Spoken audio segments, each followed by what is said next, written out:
After 40 years in the Senate, Mitch McConnell is finally stepping down, and one man is calling on everyone in Kentucky to put McConnell-ism in the past. Let's chart a new path forward.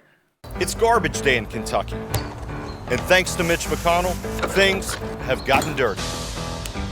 The Bluegrass state is sick and tired of cleaning up career politicians' messes. I'm Nate Morris, a Trump America First conservative, and I'm here to take out the trash.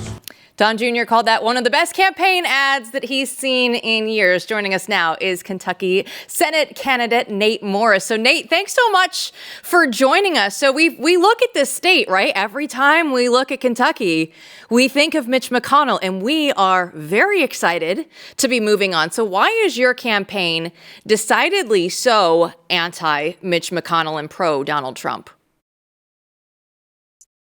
Well, thank you for having me. And we've seen Mitch McConnell not represent Kentucky.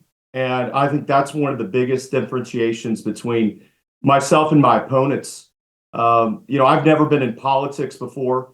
I'm an outsider. I'm a business person. I'm an entrepreneur. And I felt like that if I didn't get into this race, the two guys that were running, they're nothing but puppets for Mitch McConnell. This is Andy Barr and Daniel Cameron. And I said, we can't let that happen. We've got to have a clean break for Mitch because, as you all know, Mitch McConnell has pushed amnesty on us. He has voted with Joe Biden on gun control. He's continued to get us in these endless wars like the Ukraine. He's voted for things like NAFTA and pushed NAFTA on us. And people like my family, I come from a working class background. I was raised by a single mother. 19 of my family members worked in an auto plant right here in Kentucky. And what I'm so excited about the MAGA movement is that we're focusing on the American worker. We're focusing on the Kentuckians that are fighting every day to live the American dream, like my family did. And I don't think Mitch McConnell's represented that. And I think he's done everything he can to sabotage President Trump. And I think this election is going to be really clear: a vote for Mitch McConnell or a vote for Donald Trump. And my opponents, they've called Mitch McConnell their mentor, and they owe everything to Mitch. And I'm in this race to shake it up, to bring an outside perspective, a non-career politician perspective. And I think that's what America needs. Career politicians have run this country off a cliff, and we all know that. And I think it's time for a change. Oh, Nate, speaking my love language here. This is really interesting stuff. For so long, there's been in the Republican Party, a raft of candidates who are all, sort of the same. And, you announced on Don Jr.'s podcast, and, when Bernie Moreno and Jim Banks both give a thumbs up, I pay attention. But when you look at this race, I mean, the obstacle would be, in former times at least, this is the ultimate insider. This is the ultimate incumbent candidate. This is the guy who held the keys to hundreds of millions of dollars, and divvied it out according to what he needed and wanted to do. He's sort of on his own team. I mean, famously, anyone paying attention knows Donald Trump regrets endorsing him once upon a time deeply. So the obstacle is real, though, right? One would think, because he was sitting on a mountain of cash. Yeah, he's leaving, and now, as you say, his underlings are going to run. So how do you defeat that? Well, I think it's really clear. We've got a distinct message that's radically different than Mitch McConnell and his cronies and his puppets. And I think the people of Kentucky are ready for a change. They've got Mitch fatigue. You may remember President Trump famously said, we have to rid Kentucky of the stench of Mitch. And there is a very distinct stench that's been here a very, very long time, because he has been the ultimate political boss. I gave a quote to the Associated Press. You may have seen a really terrific article they did over the weekend about Fancy Farm. And I said, Mitch McConnell is one of the nastiest politicians in the history of our country. And we know that's true. Anyone in Washington, ask them, and they'll tell you the same thing. Mitch McConnell plays for keeps. And I've taken a lot of incoming because of that. Both of my opponents are firing at me every day. They've learned from the best about how to lie and smear. And this is going to be a very hard-fought campaign. We're fighting for every inch. But I believe that we can be a giant killer here. And we're coming from the outside. We don't owe anybody anything. We don't owe the swamp anything. And we can bring a new perspective that's focused on the America First agenda and also talking about things like term limits. Mitch McConnell attacked me over the weekend and he said, don't you want to be like me, the longest serving leader in history? Absolutely not. I don't want to be the longest serving anything in the US Senate. And that's the problem, Mitch. And that's the reason why so many Kentuckians are angry with you and so many Americans are angry with you. This shouldn't be a career. Our founding fathers didn't set up government to be a career for you to get rich, to enrich your cronies, and to thwart the will of the people that sent you to Washington. That's not what this is about. And so I think that message is going to win the day. And we're going to continue to execute every day, run a great campaign, and expose the truth. My opponents said I'm dark and I'm negative and I'm mean. And, sometimes the truth hurts. And these two guys are very, very weak men, both of them that are running, because they're controlled by Mitch. When you're controlled, you're a weak man.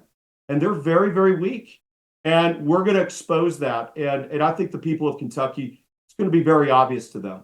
Yeah, it's not going to be easy when you're trying to save a country. When I was getting ready for this interview, Nate, of course I went through and you say you want to end illegal immigration. I thought, okay, yeah, a lot of people say that. But then I saw you say amnesty is treason. And I thought, all right, now we're talking. Now we're on to something, Nate. Absolutely. You're right. Amnesty is treason. And that's why I've called for a full moratorium on any new immigration coming into our country until we send back the 20 million illegals that Joe Biden let invade our country. We have been in a crisis for generations around our border. And Mitch McConnell talks this big game that he's done all these miraculous things.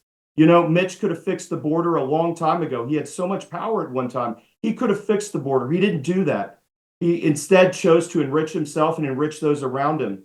And the reason why we haven't fixed the border is we've got these career politicians that have kicked the can on this issue generation after generation. And, someone's got to pay the piper. Someone's dealing with this. We're dealing with this. And, when you've got illegals in your country, you're driving down American wages and you're driving up housing prices. You are taking from the American worker when you let these illegals in our country. And that's why we're full. Every one of them's got to go back. They got to go back where they came from. And we have got to get our country under control. And it starts by having a strong border. And one of the things I share a lot is that it's not just the border that's on the line. This is Western civilization. I mean, I don't have to tell you about what's happened to the United Kingdom. I mean, my friend J.D. Vance famously said that they're going to be an Islamic state with a nuclear weapon in a decade. And the people in the UK have lost their country because of open borders. And America is the last bastion of Western thought and Western civilization. And we cannot lose that by having a porous, open border and not sending all these illegals home. This is so true. So true, Nate. I guess one thing that you're going to be asked and people are going to look at, your opponents are going to look at, certainly, thankfully you don't have a record in public service. The opposite of Mitch McConnell, you have an entrepreneurial record and a business you built. Tell us a little bit about that and how the lessons you take from that and how that translates into the issues you care about. Absolutely. Number one, I'm proud that I'm not a career politician. And secondly, I'm proud that I'm not a lawyer. Mitch McConnell and my two opponents are both lawyers. And you all know this. We got plenty of lawyers. We're full up there in Washington. We don't need any more. And I'm proud that I made a living in the waste business. And I'm sure you watched The Sopranos. You know that the waste business is the dirtiest, toughest, nasty business. And I was a disruptor in that industry. I started my business with about $10,000 on a credit card, grew it into one of the largest waste companies in the United States, and took it public on the New York Stock Exchange. And what a lot of people don't know about the waste business is that when you're in the waste business, you're fighting against Bill Gates. You're fighting to get some of the biggest money in the world. Bill Gates is the biggest garbage man in the world. He owns more garbage stocks than anyone. And so this has not been an easy task to break into this industry, to scale this industry. And I want to take those lessons of entrepreneurship and starting from nothing, starting from scratch, and that perspective, because I dealt with the American worker every day. I mean, the folks in the garbage business, they don't get celebrated like they should. They do jobs that nobody else wants to do. And I think that's what's so great about President Trump and the MAGA movement is that we're giving a platform to the people that do the jobs in our country that have got to get done and haven't been talked about and haven't been celebrated. And I'm excited to bring that perspective to the United States Senate. There's a plenty of garbage to take out in Washington, D.C. That is for sure. Nate, if people want to learn more, where do they need to go? Yeah, please go to my website, natemorris.com. And I need your help. I am taking on the McConnell machine nationally. Please become part of this campaign. Donate to this campaign. Visit me on X at Nate Morris. We want to engage you. We want you to be part of this movement because we are going to take out the trash and rid Kentucky and the United States of the stench of Mitch. That is perfect. Nate, thanks so much for the time. Really appreciate it. Best of luck. Thank you all. Don't go anywhere. When we come back, we'll continue on the illegal immigration. We'll have Julio Rosas, who is down in South America, right after this.